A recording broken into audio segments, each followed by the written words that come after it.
The Center for Educational Media and the College of Education at Middle Tennessee State University are proud to offer professional development to K-12 educators in Tennessee through our online video library. These videos are aligned with standards set by the Tennessee Department of Education. For more professional development videos, check out our website at cem.mtsu.edu.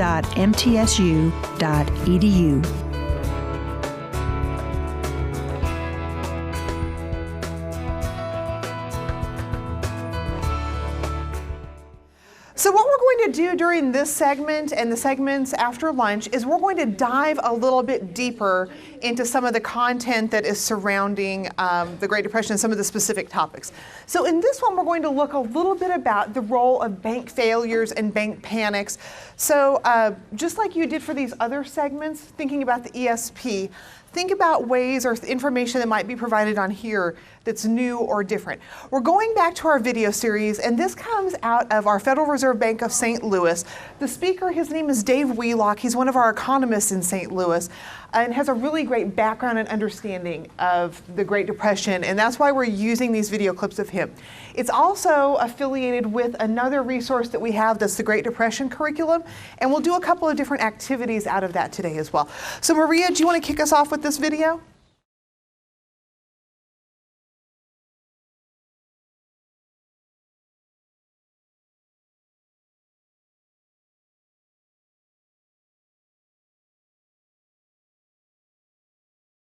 Let me start with bank failures.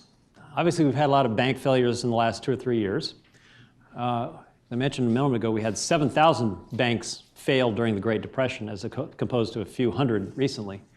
Many of them were during these banking panics. Now, banking panics are hard for us to really think, to get our hands around because we've never really lived through one, because we've all lived through the era in which there's been federal deposit insurance.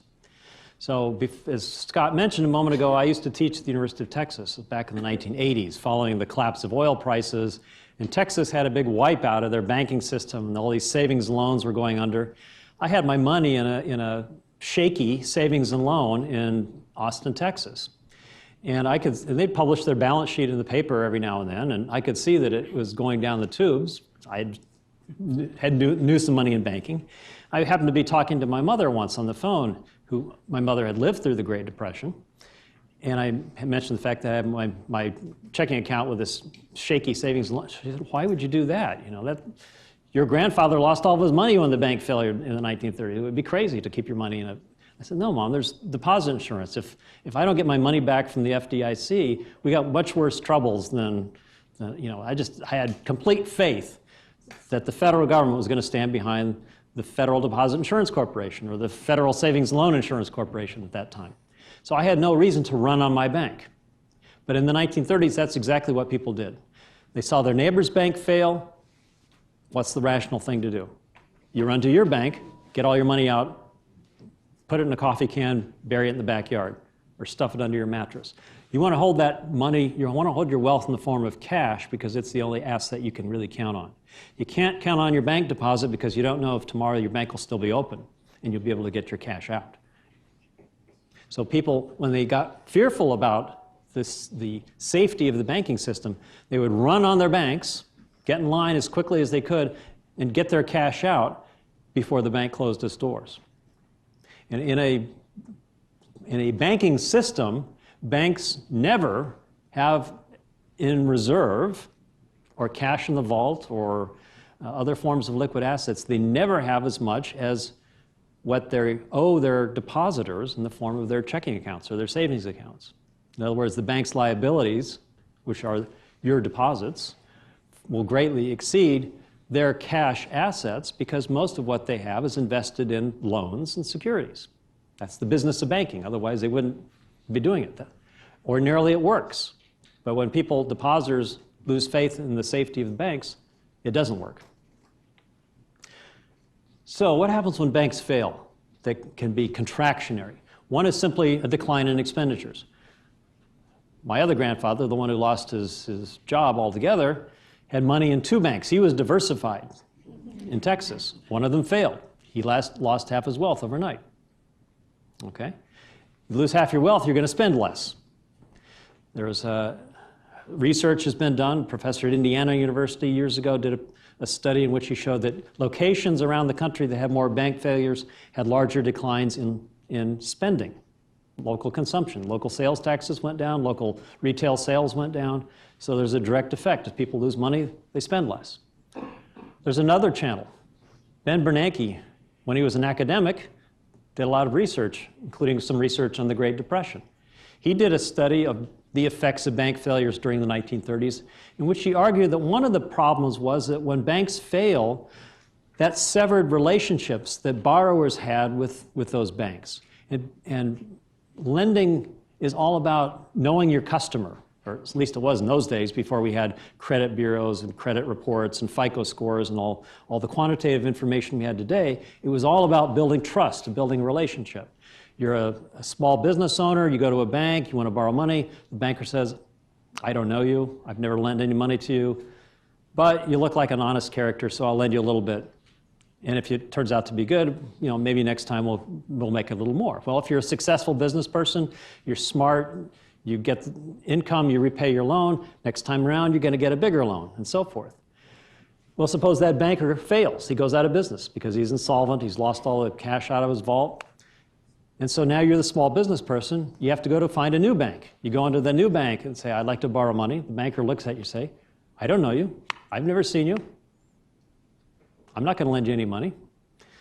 Well, that relationship is severed, so it raises what Bernanke terms the cost of credit intermediation. Makes it tougher to get loans. Think of the financial system as the grease that keeps the wheels of the economy spinning. Well, bank failures is like throwing sand into the wheel, or even chopping off bits of the wheel. Okay, let's pause there for a second, Maria.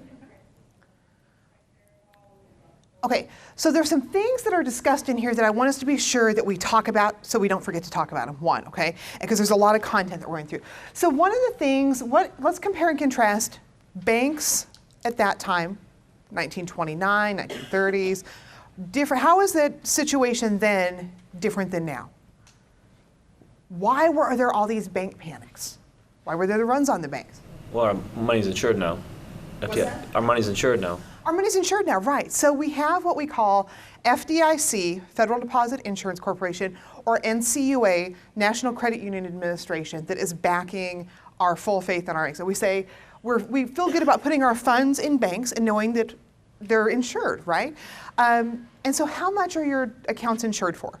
Do you know? $250,000. $250,000 per account. So it could be that you have a checking account, that one's insured. That you have a joint checking account with someone, that one's also insured. That you have a savings account, that one's insured. That you have another joint savings account with someone. So multiple accounts can be insured. And FDIC has some great videos and some information. And Maria, we included some information in the packets, right? Yeah, so it has some good information and some videos if you want to really truly understand what's insured, okay?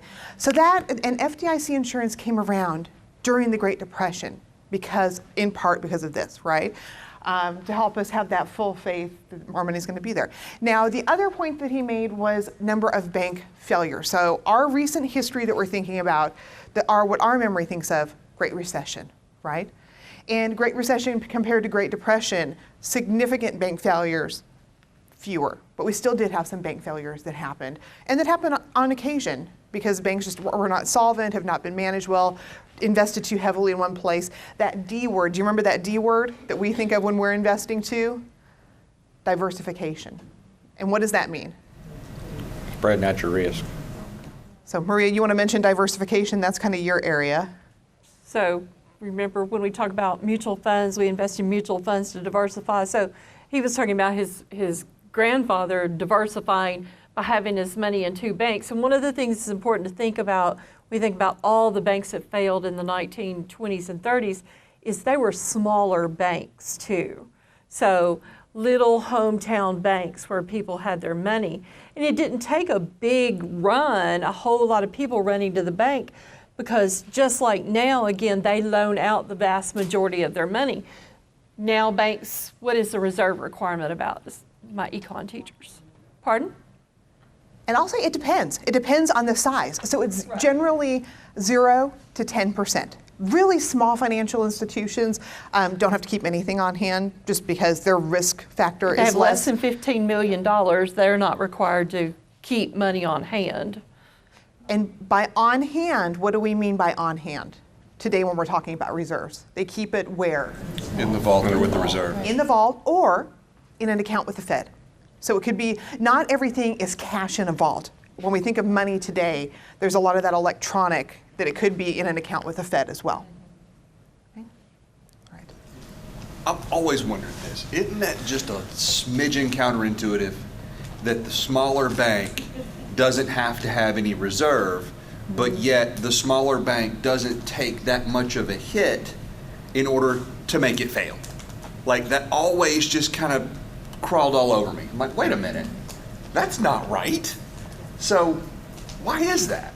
Well, and in some cases, some of the new changes came about as a result of some of the things that happened during the Great Recession and some of the new regulations that came out of that. And that's one of those things we'll bring up a little bit later, some information, show you where all those details are on the Federal Reserve Board's website that kind of helps explain that a little bit better as well, okay? And if we don't get to it during this segment, we'll definitely do it during lunch. How about? So, okay? Perfect. I think part of that too has to do with public sentiment. So one small bank has a run on it. It's not the same as Regions Bank or some other bank having a big run on their thought process. Right. But remember, then the key thing is ensuring that whatever financial institution you are doing business with, checking about what type of insurance that they have, FDIC or NCUA. Make sure what you're... And asking those questions, because we have a friend that he went to look at his parents' bank account and they had $400,000 in multiple accounts inside this bank. Well, guess what's not insured?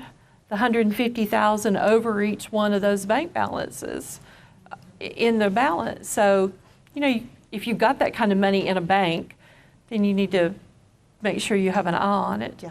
And remember, multiple different types of accounts as well. So prior to FDIC, you're either invested in bank stock or you're just renting out a vault. Okay, say that for me again, I'm sorry. I said prior to FDIC, you're either invested in a bank stock to make money or you're just putting money there to have it in a vault. Yes, because we still saw safety in these financial institutions, right? That it was safer than having it at home and the bank robber, or, you know, being robbed at home or having your home burned down.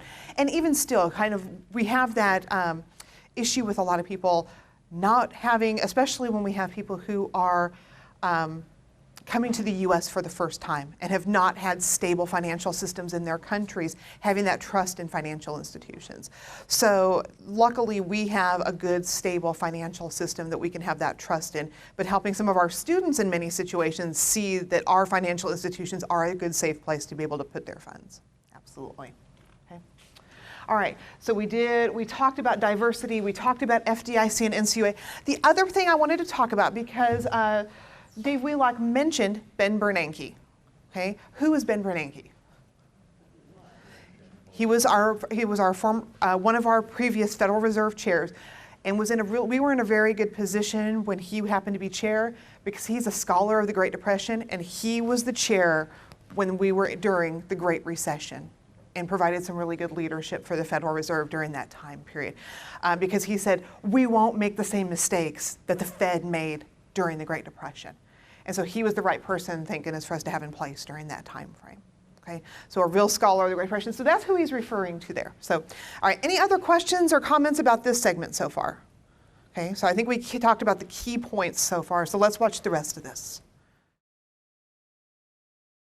Do you mention the crisis in the farming sector at all with the Dust Bowl and all of that in this at all? Because I know when I teach American history, there's a small historians say it certainly didn't cause the Depression, but it certainly didn't help us get out quicker with the Dust Bowl. Absolutely. The Dust Bowl, tremendously important in the farming community, the Midwest, particularly the kind of the southwest part of the Midwest. I don't talk about it here for two reasons. One, quantitatively, it was not large for the macroeconomy as a whole. Even by 1929, the farming sector was maybe 10% of US GDP. It's about 2% now. It had been, before the Civil War, it had been more than 50%. So by the 30s, the agriculture sector was already small. So the fact that people were losing their farms and not being as productive as a result of the Dust Bowl, it really was tragic for them. That picture by Dorothea Lange was actually of a Dust Bowl family. But quantitatively, for the macroeconomy, it was small. So that's, and as you say, it's not a causal factor of the Great Depression. It was symptomatic, and it was obviously a coincidence that there was the drought that occurred in the 1930s along with the Great Depression. It made it harder, particularly for the agricultural sector, to get out of the Great Depression. Okay, let's pause there a second again, Maria, okay? Because I think this is a really important point, because oftentimes people will say stock market crash and the Dust Bowl. We hear that often associated with this whole Great Depression, right? So what he's saying here, did y'all get what he was saying? That the Dust Bowl was not the cause of the Great Depression. So let's kind of make a connection. So when we talk about economics, we're not talking about feelings. We're talking about data, right? So we're looking at what's happening here. So one thing he mentioned here was GDP. Maria, do you want to talk about what GDP is? Remember that GDP is gross domestic production, so it's the value of all the final goods and services we produce in our country's borders in a given period of time. And he also mentioned the population associated with the Dust Bowl, which is about 2 to 2.5 million people. So if you think about it, there were about 122 million people in the United States in 1929, about a third of what we have now. So you're talking about 3% of the country. And it seems so huge. I mean, thanks to John Steinbeck, we all, the Dust Bowl is a huge thing. And it's not to say that it wasn't huge for 2 to 3 million people. Of course it is. But in terms of an economic impact, it wasn't as big as we kind of tend to want to make it. So let's fast forward to modern day, right? And give you a comparison between the Dust Bowl, and I want you to think about, we happen to have a hurricane going on right now, right? Let's think about Hurricane Katrina. Huge impact on the region that it hit. So on the southeast part, New Orleans, Mississippi, that whole area. But when we looked at it from a Fed perspective, when we look at this macro, the big picture, we said it is not a national type of event, it was a regional type of event. So in our region, it had an impact, but nationally, when we're looking at the whole economy, we have to compare and take all those factors into there. And it's not to say, again, that it wasn't awful for those people who were living through that, or who were living through the Dust Bowl. But when we're looking at it again from the economic perspective, we're looking at it from those numbers and the economic impact in those areas. I want to mention on driving here on the news, it was reported that Memphis, for the first time in many years, is not considered the poorest city in the world anymore. It's New Orleans. Interesting. Not the world, but the U.S. Yeah. Mm-hmm. Interesting. Okay. All right. So let's go ahead. I know we stopped very quickly after that, but we wanted this Dust Bowl part is really important. We want to make that point. Well, one way that my understanding is that it connects to what you've been talking about is that the majority of those bank failures were in rural areas. So in terms of the banking collapse, yep, that's a good point. Right, it's not just in Dust Bowl areas, though, it's in the rural areas in general. And I'll actually come back to that in just a moment. In talking about how that contracts the money supply, and this is where it gets a little more complicated, because this is thinking about the money and banking channels that are just more complicated than the direct relationships with spending. So again, I've got one of these comparative charts just to show you. We had the big bank failure shakeout in the 1980s. I don't have S&Ls plotted in here. It's hard to get comparative data over time with the savings and loans, so they're just left out. But they would have added a considerable amount here in the 80s. They've been pretty much wiped out now. Here's the more recent recession. We've had a significant number of bank failures in comparison with our post-war experience, but again, nothing in comparison with the 1930s. So what are these banking panics? Again, it's a matter of confidence in the banking system. Bank runs. What's the chain here? Bank runs drain banks of reserves. In those days, we were on the gold standard. People wanted to get their gold out or their dollar bills out, their Federal Reserve notes, because those, short of being robbed, you weren't going to lose those. Okay? Pulling all those reserves out of the banking system forces the banks to contract their loans. They call in existing loans, they don't renew outstanding lines of credit, and they certainly aren't making new loans. They're contracting. Now, how do banks make money? They make money for themselves, profits for their shareholders, by making loans and investments. When a bank makes a loan, it doesn't just hand over cash over the window, but it creates a deposit. So it's adding to the stock of deposits. As those deposits are withdrawn, cash is pulled out, and that forces a multiple contraction of the amount that banks can lend and a contraction of the overall money stock. Deposits have to be extinguished by a greater amount than people are actually pulling out in the form of cash. That forces the money stock to collapse. That reduces spending in the economy. That's the basic chain. Milton Friedman, in his famous Monetary History of the United States and the chapter called The Great Contraction, this is the channel that he talked about as being the major impetus for the Great Depression. And that reduced spending in the economy causes firms to lay off people, cut wages, cut back in production, close factories, and so forth. It also produces falling prices. As people are not spending as much, firms cut prices. As farmers are continuing to grow crops and sell them on the market, but people aren't buying to the extent, prices fall. Commodity prices fell like a stone. Bread was a nickel a loaf, but yet many people didn't have the money to buy it. I had a great aunt and uncle were farmers, and they burned corn cobs, or they burned the corn for fuel because it wasn't worth anything on selling it. The only way they survived was my great aunt had chickens and she sold eggs, and that was the cash crop. The acres of corn wasn't worth anything. So as the money stock fell, the price level fell.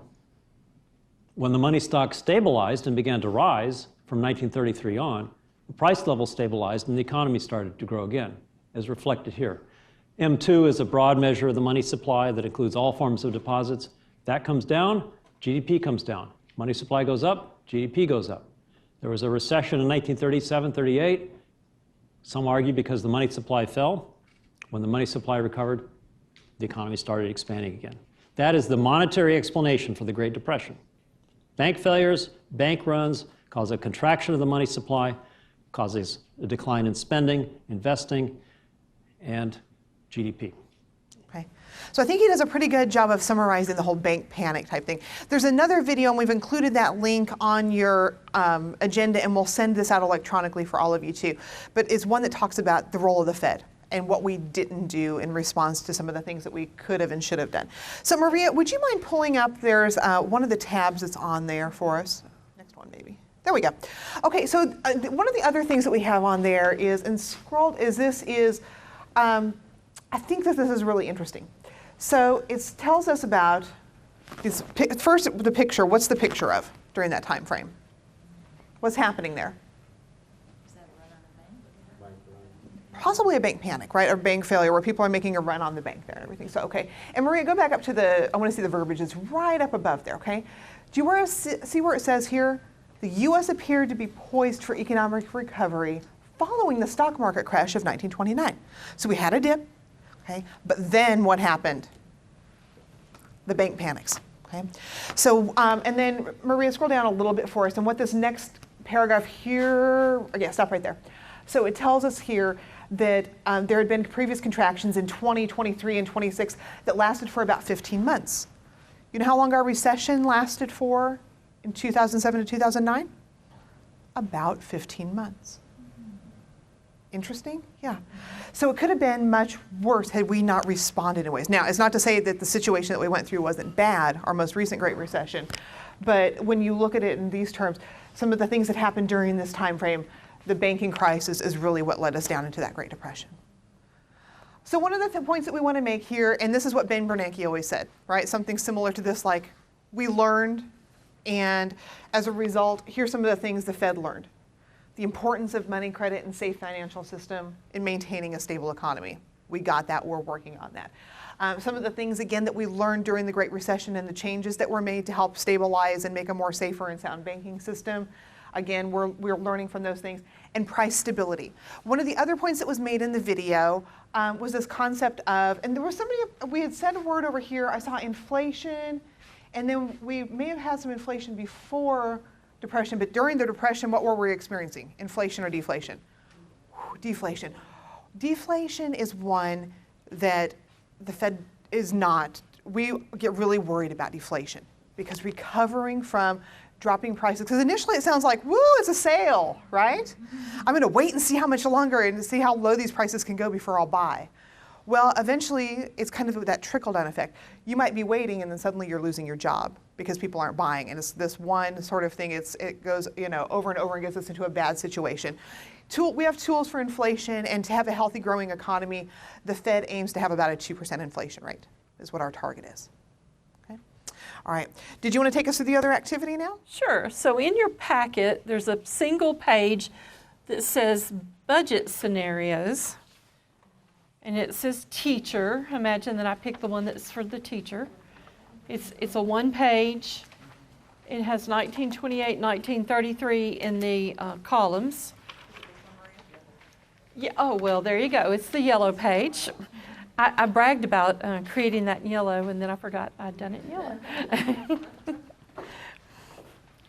But the one other piece you need is you have a full page, a full document of Lesson 3 that came out of this series of lessons from the St. Louis Fed, and it says Lesson 3, What Really Caused the Great Depression, this big packet. So if you will turn to page 3-22, you need what's on the bottom of that page. And I'm sorry I failed to insert that in the packet.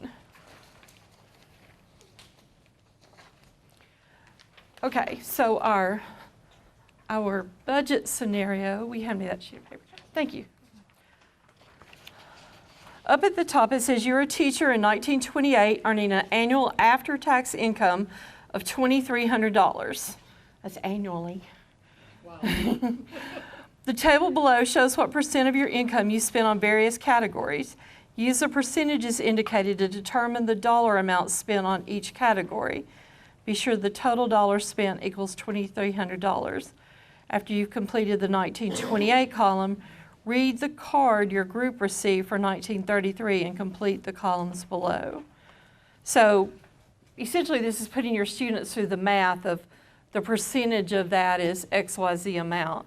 So if you all will do 1928 and then go ahead and do the column for 1933 based on the scenario that is in the very bottom of page 3-22 where it says teacher. Okay? So haul out your phones if you need a calculator.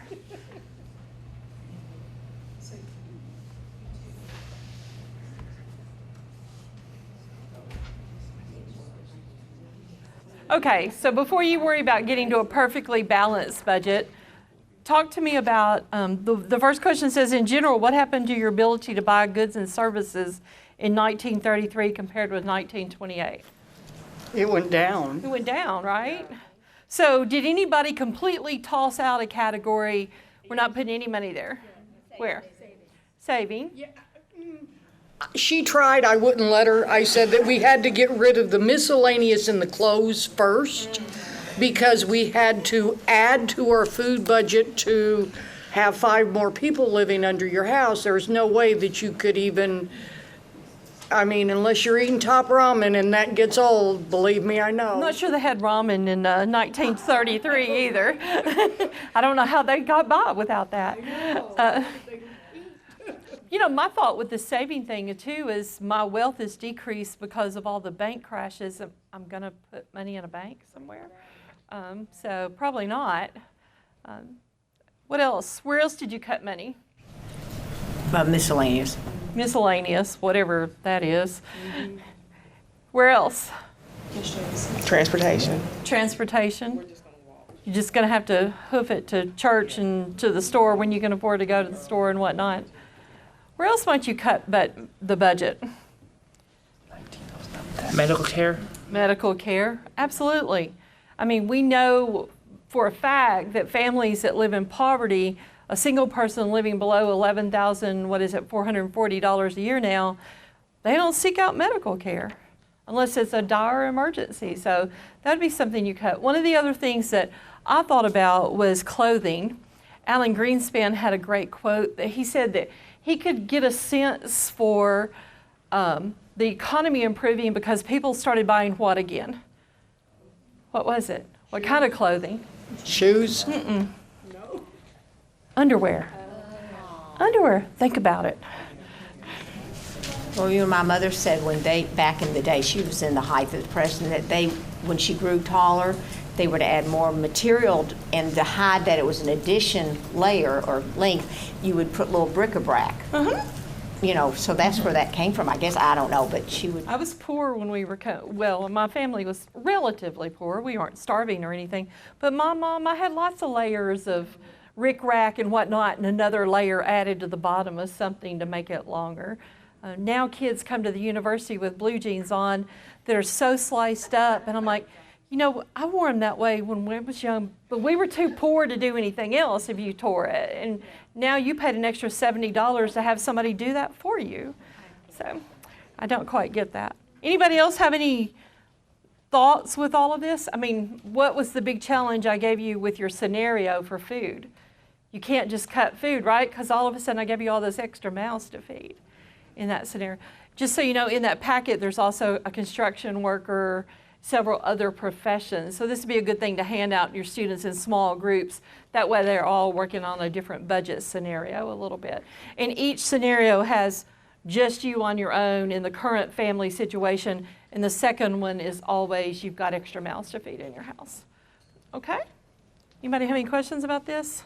See where it starts a good discussion that even ties in those of you that need to integrate your classroom with another teacher. Remember, this ties in with personal finance and those sorts of decision makings also. Okay? So in the curriculum, there's actually some good debriefing questions too, in addition to like what Maria did, some other things depending on which direction you want to go. For Daniel, I did pull up the reserve requirement information that's from the Federal Reserve Board, and we'll leave this up here so y'all can look at it a little bit more over lunch as well. But essentially what it boils down to is, just kind of to reinforce what Maria was saying as well, is it boils down to risk, right? Smaller institutions, less risk, they're smaller, so less risk to the overall economy is kind of what some of those reserve requirements boil down to. And perception too. The big, huge bank fails, that whole too big to fail thing. What is the perception both in a national and an international context? Absolutely. So I think what we'll do now is let's turn it back over to Kira and Stacy to do some debriefing related to the ESP so we can continue to add and scaffold on there. Okay, so as we have done with each session, and we think about the new information that we've learned as we go through and look at each of these things in more detail, I want you to go back into your groups again and think about, again, what are the economic, social, and political ramifications of what we've talked about with the bank runs and how that's going to impact people. So again, each group is going to get your Post-its, and then you're going to go up here and add those up here. And we'll spend a couple of minutes also just kind of talking in general about some of the things that have stood out to you through this morning's sessions before we break for lunch. Well, I can remember the story of the Dust Bowl got so bad, a giant, huge amount of dust just took and went all the way to the country. And someone was arguing the reason to have the either the Department of Agriculture or a big new bill that's going to save the farms. And others not taking that. Oh, it was about land improvement, okay. So the people up at East weren't taking that seriously. Right. And all of a sudden, this guy is talking, the whole DC goes black, and the dust had reached them. Oh, whoa. And that's why then now we've got the Department of Agriculture that will go in and show how what nutritions you need to bring the, land back and usable. Interesting. And that's was an interesting, and I can't remember what they were voting on. Could have been Department of Ag or just more funds for it to start looking into what they needed to do about nutrition. Maybe there's less trade. Yeah, we don't have nothing to export, right? Mm-hmm. We do. Okay, so we're going to spend just a couple minutes before we break for lunch, kind of pausing to think about and reflect on what you guys have noted this morning. with each of these categories. So if we think about economics, and again, think about kind of what each of your groups have posted, what are some things that stand out to you, kind of the most important elements of the economic side of the causes of the Great Depression? I think some key points that you would definitely want to emphasize to students. Probably the panic on the banks. I think that's probably the most important thing. What else?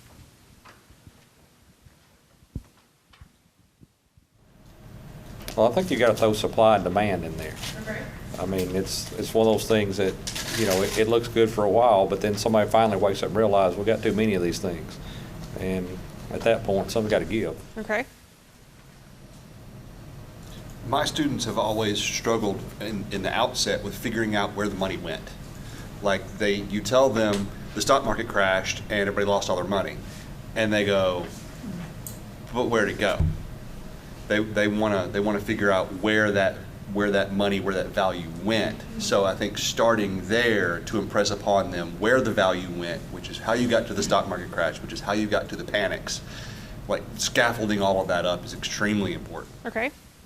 I really want to reemphasize this article that's up here as well, in part because it has a phenomenal local connection, because part of the issues really centered around a lot of things that were happening in Tennessee and Nashville because of one of the banks here.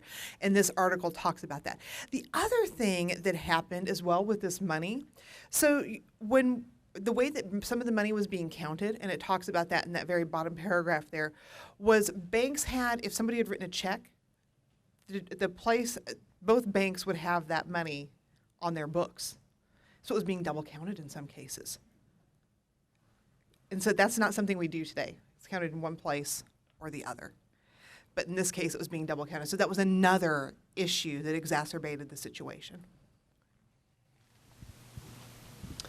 Anyone else? Economic points that we would want to emphasize from this morning's discussions and sources? Less public spending. Sorry? Less public spending. All right, less public spending.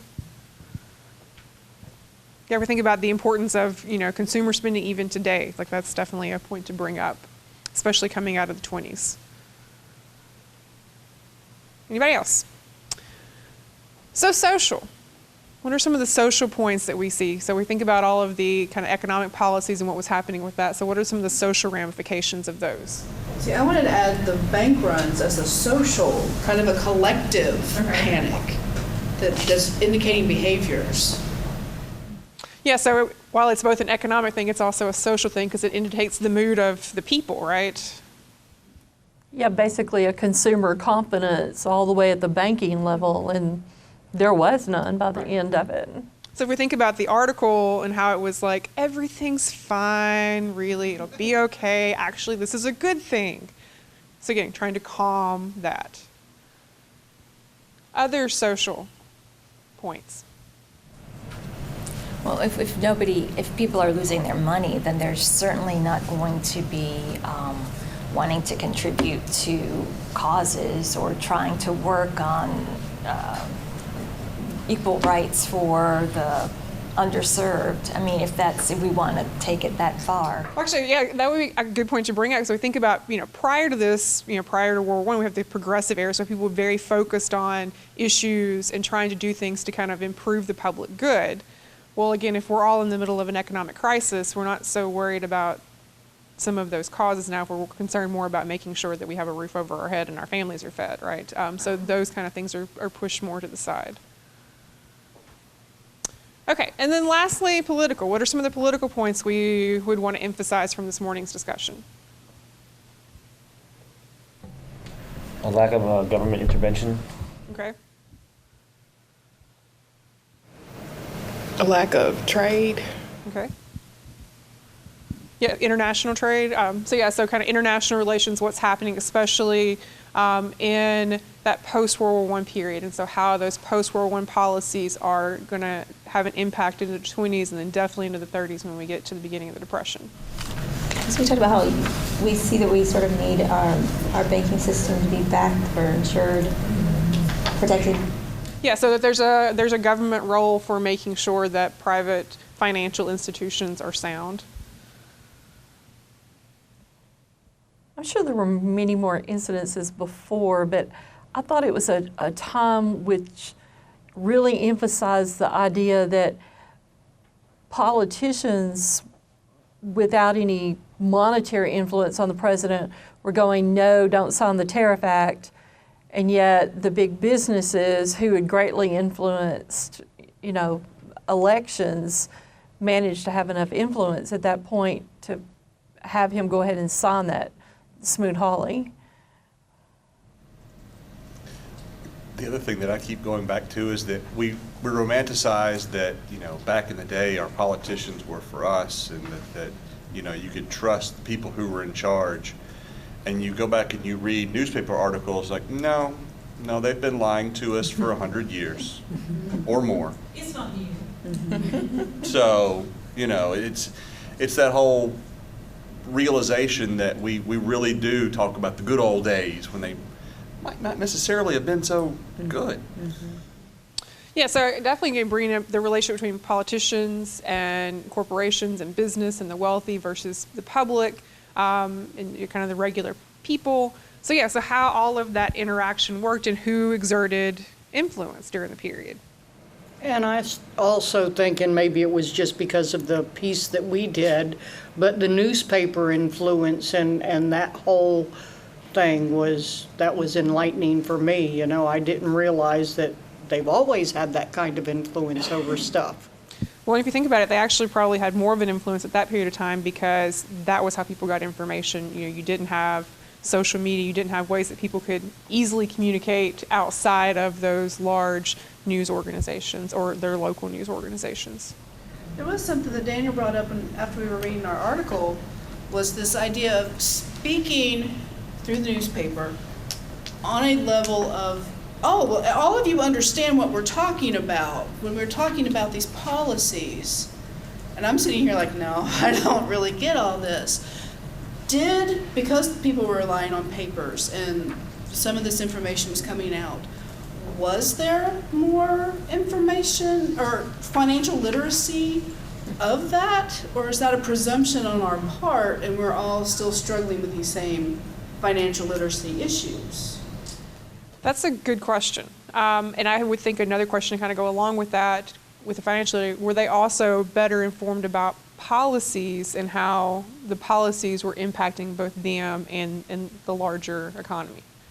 So how kind of government policy, so like what was the impact of the tariff going to be if we think about new laws were happening, how that was going to impact, were people just more informed?